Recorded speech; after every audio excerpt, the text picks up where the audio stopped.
जी अस्सलाम वालेकुम, welcome back to new video. Romania और बुल्गारिया जैसे ही ये शेंगन जोन में शामिल हुए हैं तो इनकी बहुत ज़्यादा डिमांड बढ़ गई है। आपको पता है कि टॉप 7 कंसल्टेंट बहुत सारे यूरोपियन कंट्रीज़ के स्टडी वीज़े करता है, तो इसमें हम जो है वो अब रोमानिया को भी एंटर कर रहे हैं क्योंकि ये अब शेंगन जोन का हिस्सा है। 30 मार्च 2024 से यूरोपीय यूनियन ने इनको शेंगन जोन में डिक्लेयर कर दिया है। शेंगन जोन में जाने का मतलब ये है कि आप 30 और 31 कंट्रीज में आप without any border control, without any restriction जो है वो मूव कर सकते हैं। इस वीडियो में मैं एडमिशन रिक्वायरमेंट की बात करूंगा, इसमें मैं कॉस्ट की बात करूंगा, इसमें मैं एम्बेसी के लिए जो डॉक्यूमेंट्स रिक्वायर्ड है उसकी बात करूंगा और वीजा इनका प्रोसेस कैसे होता है इसके बारे में बात करूंगा। जो बच्चा मेरे हिसाब से जर्मनी में एडमिशन ले रहा है, जो बच्चा फ्रांस में ले रहा है, फिनलैंड में ले रहा है और जो रोमानिया में ले रहा है, इनका कोई इतना बड़ा डिफरेंस नहीं है। अल्टीमेट जो सेटलमेंट है यूरोप में, जो शेंगन कंट्रीज है, इसमें एक जैसी है। तो अगर आप रोमानिया जाना चाह रहे हैं और आप स्टडी वीजा पे जाना चाह रहे हैं तो कोई एक ऐसी वीडियो जिसमें आपको प्रिसाइज सारी इंफॉर्मेशन सेक्शन वाइज मिल जाए तो ये वीडियो वो है। वीडियो को देखने के बाद अगर आपको ये कंटेंट पसंद आए तो आप इस चैनल को लाइक एंड सब्सक्राइब कर लें। इसमें आपको बहुत ज्यादा फायदा होने वाला है क्योंकि इसमें आपको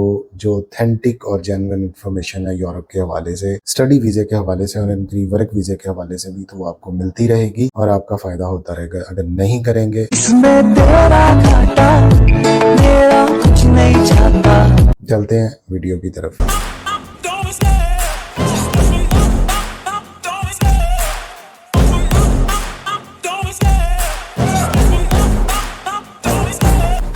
रोमानिया एक बड़ी ज़बरदस्त जो है वो डेस्टिनेशन है यूरोप में, बड़ा खूबसूरत मुल्क है। ठीक है, यहाँ की लियो नाम की कोई रोमानियन करेंसी है जो पाकिस्तानी पैसों में तकरीबन आज के रेट के मुताबिक 60 रुपीज़ का है। ठीक है, रोमानिया में पहले भी बहुत लोग जाते थे और फिर रोमानिया से डंकी लगा के या स्किप होके वो जो है वो शेंगन जोन में एंटर होते थे क्योंकि इसके बॉर्डर्स मिलते हैं शेंगन कंट्रीज के साथ। लेकिन यूरोपीय यूनियन में इसकी एप्लीकेशन सबमिटेड थी, जिस तरह क्रोएशिया एंटर हुआ है तो अब रोमानिया और बुल्गारिया भी एंटर हो गए हैं। तो जो लोग ऑलरेडी रोमानिया में थे और इन चक्रों में थे कि हम यहाँ से शेंगन में स्किप हो जाएं, तो उनको ले एक वैसे ही जो है वो उनके लिए गुड लक हो गई है कि ये शेंगन जोन में अब शामिल हो गया है। रोमानिया एक बड़ी चीप डेस्टिनेशन है। यूनिवर्सिटीज की बात करें तो वो आपको एडमिशन दे देती हैं। इनका वीजा प्रोसेस भी कंपैरेटिवली स्टडी वीजा जो है वो ईजी है। तो इस वीडियो में हम स्टेप बाय स्टेप इन चीजों के बारे में बात कर रहे हैं। इंपॉर्टेंस के हवाले से कि रोमानिया में स्टडी का ये फायदा है कि भाई आप यूरोप में जा रहे हैं, आप शेंगन जोन में जा रहे हैं, आप रोमानिया से स्टडी करके आप इजीली किसी भी और यूरोपियन कंट्रीज में जहां पे भी आपको जॉब मिले आप सेटल हो सकते हैं। वहां की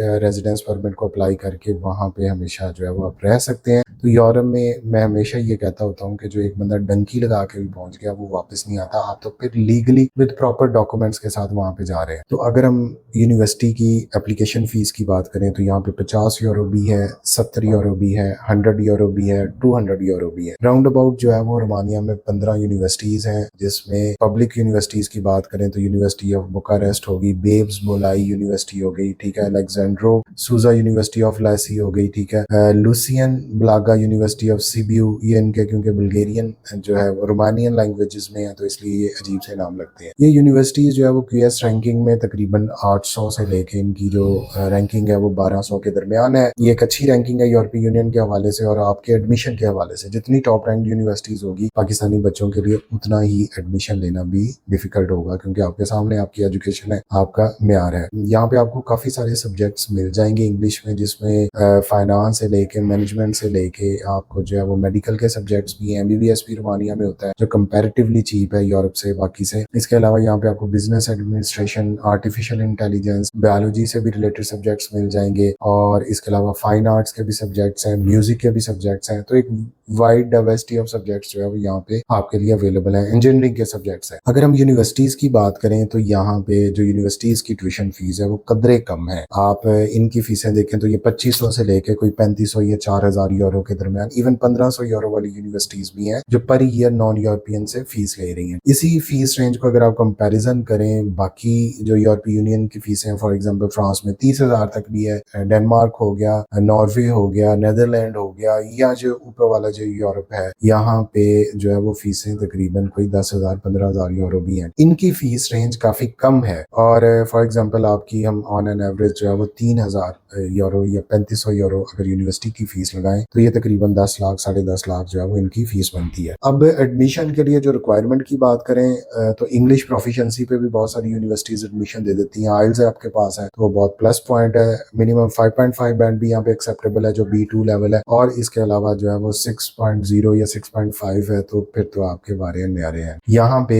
आपको इंग्लिश प्रोफिशिएंसी की बेस पे एडमिशन मिल जाएगा। अगर आप बैचलर में जा रहे हैं, आपको 55% से अबव मार्क्स हैं तो ये यूनिवर्सिटीज आपको एक्सेप्ट कर लेंगी। आपका स्टडी गैप 3 से 4 साल तक का भी है तो एक्सेप्टेबल है। मास्टर्स की बात करें तो बैचलर के बाद आपका 5 साल तक का भी स्टडी गैप एक्सेप्टेबल है। उसको आपने जस्टिफाई करना है कि इस टाइम के दौरान आप क्या करते रहे। कोई वर्क एक्सपीरियंस है 2.5 से अबव आपकी CGPA है तो बहुत सारी यूनिवर्सिटीज आपको एडमिशन दे देंगी। उसमें यूनिवर्सिटीज एडमिशन में आपके डॉक्यूमेंट्स जो है वो पाकिस्तान से आपके बैचलर के लिए आपकी इंटरमीडिएट की डिग्री है, आपकी मैट्रिक की डिग्री है, ठीक है। इसके अलावा आपके पास मार्कशीट्स हैं वो भी आप सबमिट करवा सकते हैं। आपका इंग्लिश प्रोफिशिएंसी सर्टिफिकेट है। अगर हम मास्टर्स की बात करें उसमें लेटर ऑफ रिकमेंडेशन है, आपकी बैचलर की डिग्री, आपकी बैचलर की ट्रांसक्रिप्ट। तो बेहतर ये है, मैं हमेशा यूरोप के लिए बोलता हूँ कि आपकी डिग्रीज जो है वो रेलिवेंट अथॉरिटी से जो है वो अटेस्ट होनी चाहिए। जिसमें अगर हम बात करें ग्रेजुएट लेवल पे तो वो IBCC से है और मोफा से है, और अगर हम मास्टर्स के लिए बात करें तो HECC से और मोफा से। लेकिन डिग्री अटेस्टेशन यूरोप में बहुत जरूरी है। ये एक अथेंटिसिटी है कि आपकी जो है वो एजुकेशनल डॉक्यूमेंट्स जो है वो जेन्युइन है। तो यहाँ तक कि अगर हम कॉस्ट की बात करें तो इसमें तकरीबन कोई 10.5 लाख इनकी ट्यूशन फीस है, कोई 100 से 200 150 यूरो आप इसकी लगा लें आप एप्लीकेशन फीस, तो आपका तकरीबन 11 लाख का खर्चा जो है वो यूनिवर्सिटी के एडमिशन तक जो हो जाता है। अब